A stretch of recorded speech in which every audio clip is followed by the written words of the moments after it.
नमस्कार। आज हम एक बड़ी दिलचस्प किताब पर बात करने वाले हैं, सरल समाधान जटिल समस्याओं के लिए। नमस्कार। हाँ, नाम ही काफी कुछ कहता है इसके बारे में। बिल्कुल। मतलब ये किताब रोजमर्रा की जो उलझनें होती हैं, जो चुनौतियां आती हैं, उनसे निपटने के कुछ सीधे साधे व्यवहारिक रास्ते बताती है। हाँ, कोई बहुत मुश्किल फिलॉसफी नहीं, बल्कि प्रैक्टिकल चीजें। सही। और इसका मकसद है कि हम खुद को बेहतर समझे, है ना? अपनी जो असल क्षमता है उसे पहचान पाए। बिल्कुल, खुद को जानना एक तरह से। तो चलिए फिर देखते हैं इस किताब में क्या है। जीवन को सरल और शायद ज्यादा सार्थक बनाने के लिए क्या नुस्खे हैं इसमें। जरूर। तो किताब शुरू होती है आत्म खोज से, यानी खुद को जानने की अहमियत। हाँ, और ये सिर्फ ये जानना नहीं कि मुझे क्या पसंद है क्या नहीं। अच्छा, तो फिर क्या है? ये है कि समाज क्या चाहता है हमसे, उन उम्मीदों से हटकर अपने असली मूल्य, अपनी इच्छाएं वो क्या हैं, उनको पहचानना। और किताब में एक दिलचस्प बात ये भी है कि हम सबके अंदर एक दिव्य सार जैसी कोई चीज होती है। हाँ, लेखक का यही मानना है, एक तरह की आंतरिक शक्ति। वो कहते हैं कि जब जीवन में चीजें ठीक नहीं लगती, मतलब कुछ गड़बड़ है, हाँ, तो अक्सर हम अपने इसी अंदरूनी केंद्र से, उस शक्ति से कट गए होते हैं। अच्छा, तो ये आत्म खोज सिर्फ खुद को जानना भर नहीं है? नहीं, ये उस अंदरूनी शक्ति से वापस जुड़ना है, ताकि जीवन को एक दिशा मिले, एक उद्देश्य मिले। ये बात तो सोचने वाली है, और जाहिर है जीवन है तो रुकावटें तो आएंगी ही। बिल्कुल, वो तो हिस्सा है। पर किताब का नजरिया थोड़ा अलग है।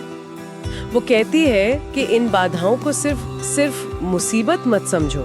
हाँ, उन्हें विकास का एक मौका समझो, एक अवसर। किताब में सद्गुरु का भी जिक्र है शायद। हाँ, एक उदाहरण है जिसका मतलब है कि जीवन जो है वो समय और ऊर्जा का एक सीमित खेल है, और जरूरी ये है कि हम इसका पूरा इस्तेमाल करें, पूरी क्षमता से जिए। लेकिन ये नजरिया अपनाएं कैसे?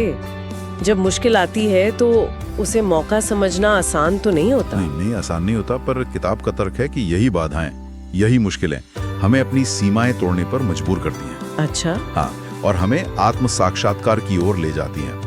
किताब का एक मुख्य लक्ष्य दुखों के असली कारण समझना है। कारण? मतलब भारी हालात या हमारी सोच। दोनों हो सकते हैं, पर जोर इस बात पर है कि हम अपनी सोच और प्रतिक्रिया को कैसे बदल सकते हैं, कैसे इन बाधाओं को सीढ़ी बना सकते हैं। ये सिर्फ पॉजिटिव थिंकिंग नहीं है ना? नहीं, उससे ज्यादा है। ये समस्या की जड़ तक जाकर उसे बदलने की कोशिश है। ओके, तो फिर समाधान क्या है? किन तरीकों की बात करती है किताब? किताब कई प्राचीन और समग्र पद्धतियों का जिक्र करती है। जैसे योग। और योग मतलब सिर्फ आसन नहीं, बल्कि मन और शरीर का पूरा संतुलन। ठीक है।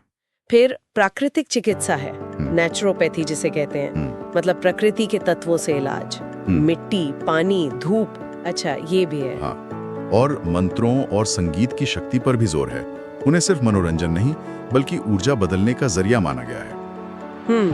मतलब मन, शरीर, आत्मा, तीनों के लिए कुछ न कुछ है। बिल्कुल, एक पूरा पैकेज, जैसा आपने कहा, एक समग्र दृष्टिकोण। शारीरिक सेहत के लिए डाइट, रूटीन, और मानसिक शांति के लिए उसके लिए सजगता, माने माइंडफुलनेस, यानी अभी इस पल में जीना। और अनासक्ति, डिटैचमेंट। हाँ, अनासक्ति, चीजों से, नतीजों से बहुत ज्यादा चिपकना नहीं। किताब सिर्फ ये नहीं बताती कि क्या करना है, बल्कि ये भी कि अपने मन और अपनी ऊर्जा को साधना कैसे है।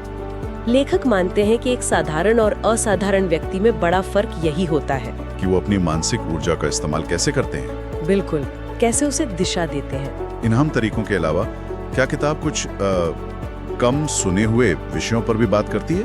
हाँ, कुछ ऐसे विषयों को भी छूती है जिन पर आम तौर पर कम बात होती है। जैसे कुछ पारंपरिक मान्यताएं हैं जिन्हें कुछ लोग अभिचार या नकारात्मक ऊर्जा का प्रभाव कहते हैं। ओह अच्छा।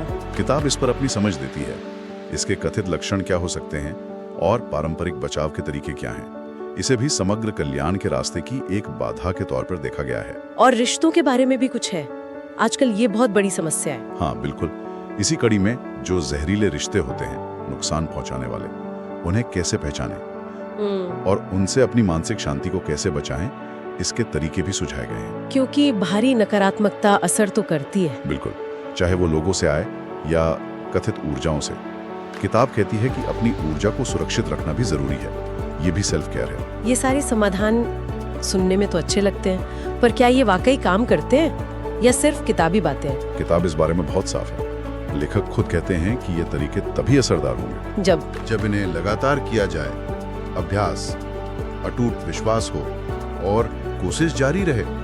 ये कोई जादू की छड़ी नहीं है। समझ गई, मतलब मेहनत तो करनी पड़ेगी, शॉर्टकट नहीं है। निश्चित रूप से मेहनत और सब्र दोनों। और एक और जरूरी बात, हाँ, इन विचारों को खुले दिमाग से देखना होगा। मतलब किसी कट्टर धार्मिक सोच या एकदम वैज्ञानिक कंडीशनिंग में बंद कर नहीं। अच्छा, मतलब पहले से राय बनाकर नहीं बैठना है। बिल्कुल। अगर हम पहले ही सोच लें कि ये सब बेकार है या सिर्फ साइंस ही सब कुछ है, तो शायद हम इनका फायदा ना उठा पाएं। किताब का निचोड़ मतलब सार यही है कि बदलाव की असली शक्ति हमारे अंदर ही है। बस उसे सही दिशा और विश्वास देने की जरूरत है। तो इस पूरी बातचीत से एक सवाल मेरे मन में आ रहा है। पूछिए। क्या हम वाकई अपने जीवन की किसी एक चुनौती को सिर्फ अपना नजरिया बदलकर उसे सीखने या आगे बढ़ने के मौके में बदल सकते हैं? हाँ, यही तो किताब का केंद्रीय संदेश है। अक्सर जो समस्याएं बहुत जटिल लगती हैं, उनके हल बहुत सरल होते हैं, हमारे आसपास या हमारे अंदर ही। बस उन्हें पहचानने की, अपनाने की जरूरत है और लगातार कोशिश करने की। बिल्कुल, लगातार छोटे छोटे कदम, आत्मखोज और निरंतर प्रयास से ही बड़ा बदलाव आता है। ओम शांति। ओम शांति।